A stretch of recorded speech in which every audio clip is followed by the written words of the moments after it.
contente. David Grégoire a dit oui, monsieur, bien nommé Monsieur e-commerce. Mais là, on va parler de l'individu lui-même. David, j'aimerais que tu puisses te présenter à notre communauté. Bien, d'abord, merci à Hélène de l'invitation. C'est vraiment un plaisir de parler de d'autres choses que juste du marketing. Mais j'ai hâte de voir, ça va être quoi de parler de la confiance puis de moi. En tout cas, toujours est-il, moi, j'ai 36 ans dans quelques jours, 4 enfants. J'ai étudié en mathématiques pures, j'ai fait de la recherche, j'ai fait beaucoup de marketing dans ma vie, puis de commerce électronique. J'ai été 6 ans vice-président de technologie chez Voyageurs Rabais, où je m'occupais de tout ce qui était marketing numérique, vente en ligne, serveur, etc.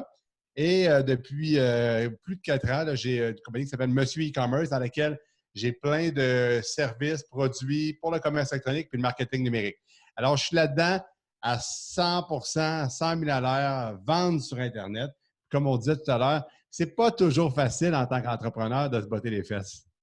Exact. Alors, si on introduit le sujet de la confiance en soi là-dedans, comment est-ce que tu as vécu? Est-ce que tu as toujours eu la confiance que tu as aujourd'hui de faire front à tout ce que tu bâtis aujourd'hui? As-tu eu des fragilités? Puis comment tu as passé au travers de tout ça? Ah, j'ai eu, écoute, ça a fait comme ça, OK, Ouais. dans les années. Quand j'ai connu ma blonde, il y a 12 ans, je disais que j'avais une confiance aveugle en moi, OK? Puis là, j'étais jeune et con, 23, 24 ans. Puis j'accomplissais beaucoup d'affaires. Tu sais, j'ai été candidat pour les élections 2 fois. J'ai eu un bed and breakfast. J'avais une petite business en même temps. Fait que, tu sais, j'ai fait beaucoup d'affaires. Et là, en même temps, est arrivé des enfants. Mhm. Et aussi, j'ai eu une grosse job. J'étais chez Voyage Arabais. Et là, c'était pas tout le temps facile parce que j'avais une grosse job. Fait que j'avais une grosse corde et bien, bien longue. Mais de temps en temps, même souvent, je faisais des mauvais coups parce que j'avais une si longue corde. C'est sûr qu'au final, si on regarde mon bilan, si j'étais là longtemps, je pense que j'ai eu quand même plus de meilleurs coups. Mais les mauvais coups, moi, je ne me suis jamais laissé le droit d'en faire, si on veut.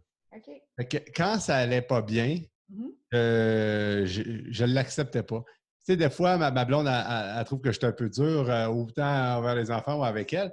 Mais la réalité, c'est que je suis encore plus dur envers moi-même. Fait que, est-ce que la confiance a été égale avec les années? Non. Elle a fluctué beaucoup. Tu sais, j'ai eu des soirées, moi, de temps couché sur mon plancher, à prendre un verre de scotch, là. Littéralement, là. Et c'est arrivé plus d'une fois. Fait que la confiance, là, c'est pas toujours facile. Aujourd'hui, à 36 ans, Oui. je dirais que overall, j'ai confiance en moi, quand même plus que la moyenne. Tu sais, j'ai donné plusieurs conférences. Bon, c'est ça le monde qui m'appelle, je m'excuse. J'ai donné plusieurs conférences, puis je me sens super à l'aise sur un stage de parler en public. Fait que overall, je pense que j'ai confiance en moi. Mais si on regarde au quotidien, il y a plein de petits facteurs que je laisse malheureusement affecter ma confiance. Puis quand je suis fort, je passe à travers, mais de temps en temps, ben, comme n'importe qui, ça m'atteint. Qu'est-ce que tu veux? Pas facile, hein? Mais je vais te demander, quand justement tu te rends compte que tu es dans un creux un peu plus difficile, jusqu'à en petite boule avec ton scotch, ou bien juste te rendre compte dans ta journée que ça va moins bien, dans ta confiance ou dans l'estime de toi, qu'est-ce qui fait sonner en toi pour que tu puisses dire, OK, là, je passe à une autre étape, puis qu'est-ce que tu fais pour passer à l'autre étape? C'est une bonne question. Ces moments-là, je te Oui. dirais on dirait que je manque de volonté pour être capable de revenir dans mon état avant. Fait que, Ah, ouais, c'est ça. uh-huh. Je le sais qu'est-ce que ça prend. OK? Je le sais qu'il faut que je sorte et que je fasse un sport. Pas longtemps nécessairement, ou longtemps, peu importe, mais je sais qu'il faut que je fasse quelque chose qui va me dynamiser, si on veut. OK. Et bien souvent, c'est ma blonde qui me voit dans cet état-là puis qui me force à y aller, puis ça ne me tente pas. Parce que quand ça va pas bien, ça va pas bien, puis on Uh-huh. dirait que je veux juste comme aller moins bien, puis aller moins bien, puis faire du Facebook, puis là, finalement, ben, je m'enfonce, je m'enfonce, je m'enfonce. Fait qu'elle, elle sait, Oui. elle me pousse à aller faire l'exercice. Mais tu sais, je ne sais pas à quel point c'est inné. Tu sais, je te dirais que dans ma famille, c'est un peu comme ça. En tout Mhm. cas, dans sa famille, pas du tout. Eux autres sont easy going. Peu importe ce qui se passe, hein, c'est pas grave, on va se relever le lendemain. Puis, fait que je sais pas, là, dans leur famille, ils ont plus de facilité à accepter ces côtés négatifs-là. Puis dans la mienne, un petit peu moins, en tout cas dans ma tête à moi, beaucoup moins. Ça date d'un jeune âge. Je me rappelle à l'école, je me suis- dans mes bulletins, c'était écrit David peut faire mieux, David peut faire mieux, David peut faire mieux. Là, ben, quand ça te rend avec de l'ambition, si on veut. Puis là, ben, ça fait que tu mets la barre haute. Puis à chaque fois que tu n'atteins pas ta barre, même si c'est comme vraiment bien, vu d'une personne extérieure, ben, ça vient miner ta confiance. Puis la barre est tellement haute que ça arrive pas mal souvent que je ne l'atteins pas. Mais je me rends très loin quand on regarde, après coup, comme 2 ans après, quand je regarde, je dis, ah, ben finalement, c'est quand même bien. Mais sur le coup, je suis un éternel insatisfait. Comment tu réussis à. Est-ce que tu as des trucs dans lesquels. Là, tu dis que tu es un éternel insatisfait, mais est-ce que tu as des trucs pour te satisfaire graduellement, pas à pas, pour justement détruire un peu cette barrière-là de je suis jamais satisfait? Et que c'est une bonne idée. Ta Une bonne blonde, là, j'ai question. compris que ta blonde, c'était ta Une motivation. chance que j'ai ma blonde. Sérieusement, là, sans elle, là, c'est Oui, très difficile. oui, Est-ce que j'ai des trucs? Le sport, je l'ai remarqué. Tu sais, je ne oui. suis pas un sportif, moi, né. Naturellement, là. Ah non, même que quand j'ai connu ma blonde, je faisais rien d'autre que de faire de l'ordinateur.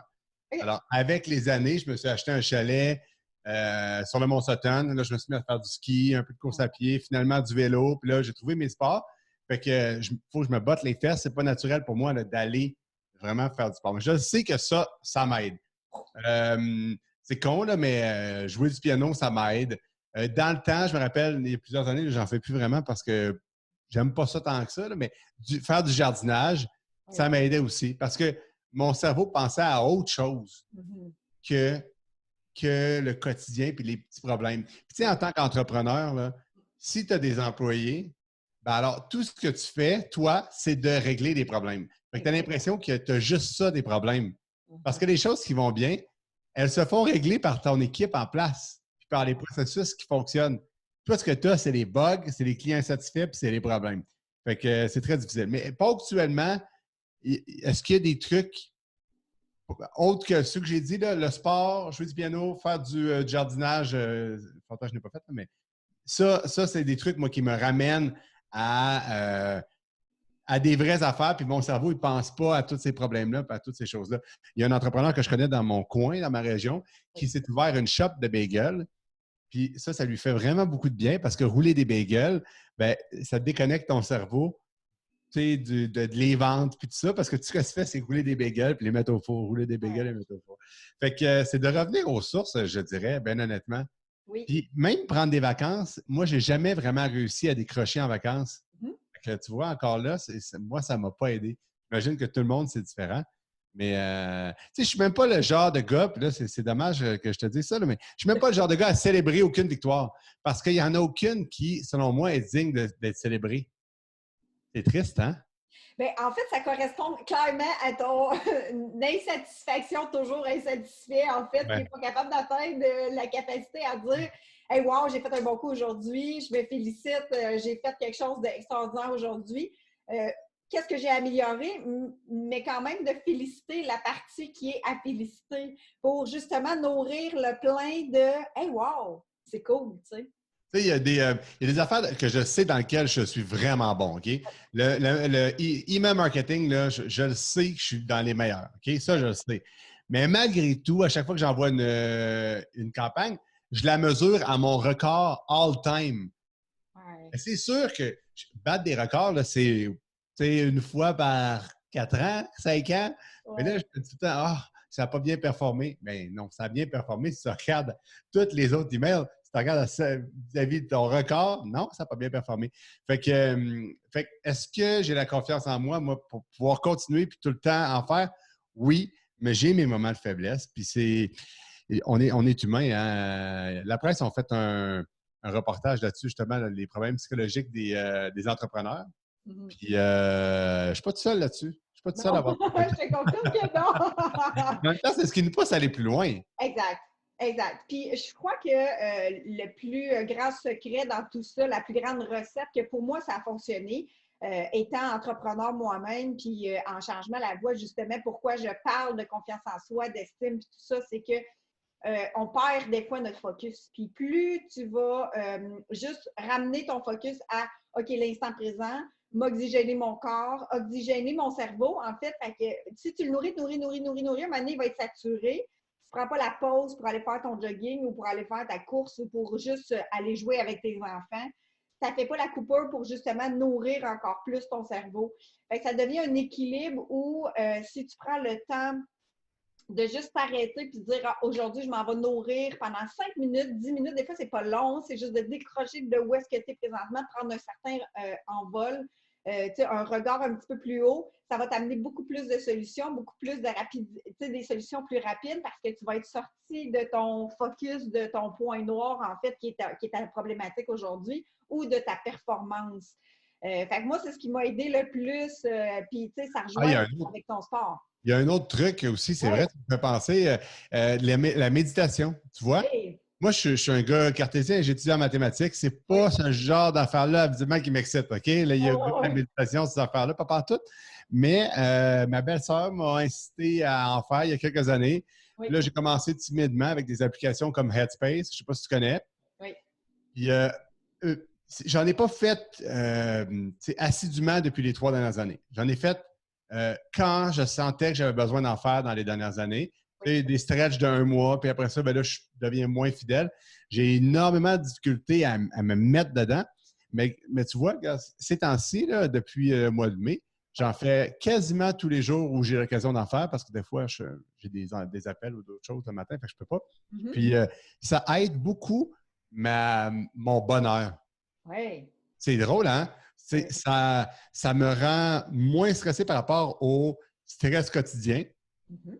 Ça me permet de voir les bons côtés. Puis écoute, j'ai une liste de tâches, puis ben, la seule façon de les faire, ben, c'est une après l'autre. Même si la liste est longue. Fait que ça me rend zen par rapport à toutes les choses qui, normalement, m'énerveraient. Bon, ouais. Ça aide. En tout cas, c'est un petit truc. Je vais te poser la question pour l'homme cartésien que tu es. Est-ce que la méditation avec l'application, je la connais un peu, mais pas beaucoup, juste pour l'avoir regardée, mais est-ce qu'il y a des possibilités d'avoir des méditations ou des respirations plus courtes pour vraiment faire 30 minutes? Alors, l'application que j'utilise, j'ai essayé Calm puis Headspace, puis j'ai préféré Headspace. Calm, il y avait beaucoup de musique en arrière, de musique de l'eau qui coule, des orages, tout ça de même. Fait que moi, ça me déconcentrait. Pour ce qui est de Headspace, c'est juste un homme qui parle avec une voix grave, qui est le fondateur Adi Pudikembe ou un truc du genre. Puis, il y a des séries de méditation. Quand je dis des séries, c'est de 10 à 30 méditations, séances, pour chaque problème que tu as à résoudre. Okay. Fait que, de l'anxiété, le bonheur, le stress, moi, c'est des affaires qui me rejoignent. Mais il y a aussi comme les deuils, les épreuves de la vie, là, il y en a différentes. Bon, fait que c'est toutes des séries comme ça qu'on fait sur une semaine ou deux, puis ça t'aide à avancer. Le type de méditation, ben oui, c'est pas mal toujours de la respiration. Mm-hmm. Maintenant, j'ai pas vu aucun endroit où j'ai pas entendu, parce que c'est audio, aucun endroit où les respirations étaient plus courtes. Par contre, il y a beaucoup de variations là, il faut que tu scannes ton corps ou que tu comptes tes respirations jusqu'à X, puis là, c'est différent. Il y a des trucs que tu imagines une lumière sur toi, puis la grossit, puis etc. Fait que, il y a plusieurs visualisations qui sont intéressantes à faire. Au final, c'est sûr que ça regarde de manière pragmatique, ben, c'est tout le temps de respirer puis de se concentrer sur la respiration. Oui. Mais sérieusement, ça change la vie. Hein? Oh, tellement. Puis la durée de la méditation, est-ce qu'elle est longue ou elle est courte? Ça aussi, c'est une excellente question. Moi, je suis un gars pressé, puis je suis un gars qui n'est pas capable de rester longtemps à faire une affaire. Fait qu'au début, je faisais des 10 minutes. Oui. Je trouvais ça dur. Maintenant, je fais des 15 minutes. Je trouve ça dur. OK? Fait que peu importe, j'ai déjà fait 30 minutes. Je trouve ça dur aussi. Fait que c'est tout le temps dur. OK? C'est toujours difficile de se vider le cerveau et de se concentrer juste sur une affaire qui apporte rien. de se concentrer sur ta respiration, ça n'apporte rien. Là. Tu ne feras pas plus d'argent, tu n'es pas en train de rien faire de productif. OK? Fait que c'est très difficile de s'y mettre. Maintenant, l'impact que ça a eu sur moi, plus la session est longue, plus il y a de l'impact. J'ai remarqué. Fait que les 10 minutes, c'était vite fait. Hop, je passe, je fais d'autres choses. Puis là, j'étais un peu encore frustré. J'ai fait à un moment donné un 45 minutes avec ma belle-sœur. Et là, je suis embarqué dans un autre monde complètement. Écoute, je sentais même plus mes membres. Là, pas que je me suis endormi, mais j'étais vraiment dans un autre mode d'esprit. Ouais. Fait que là, 45 minutes, ça commence à être long. Fait que là, j'ai trouvé que les 20 minutes, en tout cas actuellement, puis je vais peut-être essayer 25 minutes, mais les 15 minutes, excuse-moi, les 15 minutes m'apportent un bon juste milieu entre OK, je me force pour le faire versus ça m'apporte vraiment du bien. Fait que là, il faudrait que j'essaie plus longtemps, voir si c'est le cas. En même temps, tu sais, ça prend quand même une partie de la journée, mais il faut l'intégrer dans sa routine. C'est ce que j'ai remarqué, moi. Toutes les choses qu'on a besoin de faire des efforts, que ce soit publié sur les médias sociaux, dans mon cas, écrire un email de telle chose, faire des redressements assis ou faire de la méditation. Si tu l'as dans ton agenda le matin dans une routine de 4 choses à faire, mettons, après être allé porter les enfants à l'école, bien là, ça devient un peu moins pénible de s'engager à le faire. En tout cas, c'est mon petit truc. Ben oui, non, c'est clair. Puis la méditation, ce que j'aime beaucoup dans ce que tu dis, c'est que moi non plus, au départ, j'ai commencé ça fait quelques mois seulement. Puis faire ça pendant 1 heure, comme on nous enseigne, là, comme on voit là, avec les grands maîtres, là, 1 heure et quart, là, écoute, c'était comme décourageant pour moi de faire ça. Ben, j'ai commencé avec des 7 minutes, puis là, maintenant, je suis à 20 minutes. 20 minutes, c'est complet pour moi suffisamment à tous les jours, jusqu'à, je dirais à tous les jours. Non, pas à tous les jours, mais au moins à 4 à 5 fois semaine pour pouvoir amener une zénitude dans ma journée. Tout part beaucoup mieux, puis je l'intègre vraiment avant, comme c'est après je l'ai intégré après ma routine du matin. C'est Je un brosse bon les truc dents, je prends ma douche. que tu mets dans ta routine. Ouais, c'est ça, exact. La même chose là, je l'intègre dans ma routine.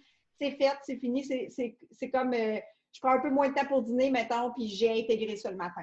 Fait que ça devient beaucoup plus quickie, beaucoup plus facile. Puis il y a un petit truc que François Lemay a donné dans une de ses méditations que j'ai trouvé super intéressante, puis je te partage en même temps. C'est quand tu as un niveau de stress qui monte dans ta journée pour revenir à l'instant présent, d'inspirer, puis quand tu expires, tu dis calme. Mais calme dans un état, pas calme, là, mais calme. Mais comment tu fais pour avoir la discipline pour le faire? C'est ça qui est difficile. Oui, c'est ça. C'est le déclic que quand tu sens ton niveau de stress monter, aussitôt que tu en prends conscience, puis l'idée, c'est d'en prendre conscience, parce qu'aussitôt qu'on en prend conscience, on peut faire un changement. Si on n'en prend pas conscience, bien, on reste dans ce tourbillon-là, mais au moment où on en prend conscience, que ça fasse 10 minutes ou 1 heure, peu importe au moment où tu en prends conscience, de dire « Ah oui, je peux respirer, je peux revenir, tu as un choix à faire. » Tu restes dans cet état-là ou tu choisis autre chose. Si tu choisis autre chose, pour te revenir à l'instant présent, tu prends une inspiration puis tu expires calme. C'est un bon truc. J'essaierai ça. Ça prend la discipline, puis il faut être capable de le détecter pour intervenir. Oui, puis tout se passe dans le sentiment dans ton corps. Si tu deviens stressé, ton corps devient probablement en changement. Fait que de réaliser les moments de je commence à avoir, exemple, il y en a qui ont des brûlements d'estomac, il y en a qui ont des crampes au ventre, il y en a qui commencent à avoir mal à la tête, qui sentent une pression, qui sentent les épaules basses. Peu importe ce qui se passe dans ton corps, si tu perçois le changement dans ton corps, pouf, à ce moment-là, tu dis « Oh, je suis rendu là, est-ce que je suis prête à faire un changement? » Mais c'est de la pratique, là, de fois en fois, évidemment. Ça ne se fait pas à l'instant. Des fois, là, ça m'a pris 1 heure. Ça faisait 1 heure que je tournais en rond, puis là, je disais, OK, c'est que je fais. Puis là, oups, ça, c'est arrivé, puis ça a changé d'état. De là que ça prend la discipline d'y penser. Oui, c'est ça, exact. De l'exécuter. Mais en tout cas, ceux qui doutent là, dans ton audience des bienfaits de la méditation, oui. Pour quelqu'un qui est comme moi sceptique de ce genre de trucs-là, j'en suis la preuve vivante. C'est juste que ça prend, comme on disait, la discipline de le faire toujours. Exact. Puis prendre conscience qu'on devient dans un état de stress pour justement pouvoir le changer. Puis à force de le pratiquer, puis ça, c'est comme n'importe quoi, tu es devenu super bon dans le e-commerce, dans email, je ne me souviens pas qu'est-ce que tu as dit exactement. Email marketing, là? Oui, le email marketing, tu es rendu vraiment bon là-dedans, mais parce que tu en as fait plusieurs itérations, tu sais. Exactement. J'en ai tellement fait. Mais tu vois, j'ai confiance. Là, on revient à la confiance. J'ai super confiance en moi, mais à toutes les fois, je regarde et je me dis, c'est un échec. Fait que c'est toujours un work in progress. Il faut toujours travailler là-dessus. Exact. Work in progress. Rester encouragé à toujours être, dans le fond, transposer nos efforts sur dire, ben là, j'ai amélioré telle chose, reconnaître ce que tu as amélioré dans chaque étape. Ça peut aider aussi à rester en confiance. Je trouve aussi que de me laisser exciter, puis ça, c'est mon ami Olivier Lambert qui m'a suggéré ça, mais de me laisser exciter par un de mes projets, ça aide beaucoup aussi. Parce que la flamme est difficile à avoir. On a tellement d'affaires à s'occuper, puis il y a tellement de choses qui ne vont pas bien, c'est facile de focusser sur les choses qui ne vont pas bien dans notre vie. Là. Tout le monde en a, OK? Tout le monde a des problèmes d'argent, tout le monde a des problèmes avec quelqu'un qui est malade, l'enfant vient de se blesser, il y a toujours de quoi, là. Il y a une affaire de briser dans la maison, puis à toutes les fois que ta voix, ça t'énerve. Fait que c'est super facile de focusser sur les affaires négatives. Maintenant, si tu prends quelques secondes pour penser à un des projets, parce que on ne vit que de projets, les humains, là. Fait que si tu prends quelques secondes pour penser à un projet sur lequel il faudrait que tu travailles, puis que tu te laisses exciter juste pendant, écoute, c'est 10 secondes, là. C'est vraiment 10 secondes. Puis là, tu ouvres ton ordinateur, puis là, tu commences à l'exécuter. Là, tu tombes dans un état de flow, puis là, ça va tout seul. Le pouvoir du subconscient, c'est quand même très fort. C'est juste qu'encore une fois, ça prend la discipline de dire OK, j'embarque puis je prends juste un petit 10 secondes pour penser à quelque chose de positif, à un projet qui m'excite, un projet qui est stimulant, le prochain voyage que je vais faire, la prochaine sortie, le super restaurant que je vais, là, pas au restaurant là, présentement, mais tu sais, ça peut être des rénaux dans la maison, ça peut être un projet de business que tu as puis tu as mis sur pied de côté, c'est-à-dire un projet d'écrire un livre. Tu sais, juste de commencer à rêver à quelque chose, bien là, ça t'amène ailleurs. Oui, c'est ça, une confiance. Merci, David. Vraiment, j'apprécie ton ouverture de nous dire l'honnêteté de qui tu es à travers la confiance et les fluctuations de la confiance que tu vis. Si tu aurais une dernière phrase à dire aux gens de notre communauté pour les laisser dans un encouragement ou que tout est possible, qu'est-ce que tu leur dirais? Bien, les hommes, on le sait, hein, le temps arrange les choses. OK? Peu importe ce qui vous arrive, peu importe ce qui vous arrive de positif ou de négatif, mais souvent c'est négatif qu'on va focuser là-dessus. Peu importe ce qui vous arrive de négatif, vous n'allez pas mourir de ça. Puis vous allez être encore là dans un an, puis les affaires vont encore rouler différemment, mais ça va marcher. C'est pas la fin du monde. Il n'y a rien qui est la fin du monde, à part quand on est rendu à la fin. Mais vous n'êtes pas rendu à la fin, clairement. Fait que, il faut se dire que le temps arrange les choses. Le temps arrange les choses. Prenez le temps de respirer, de méditer pour justement voir clair dans tout ça. Exact. Merci infiniment, David. Merci, Hélène. Merci, bye.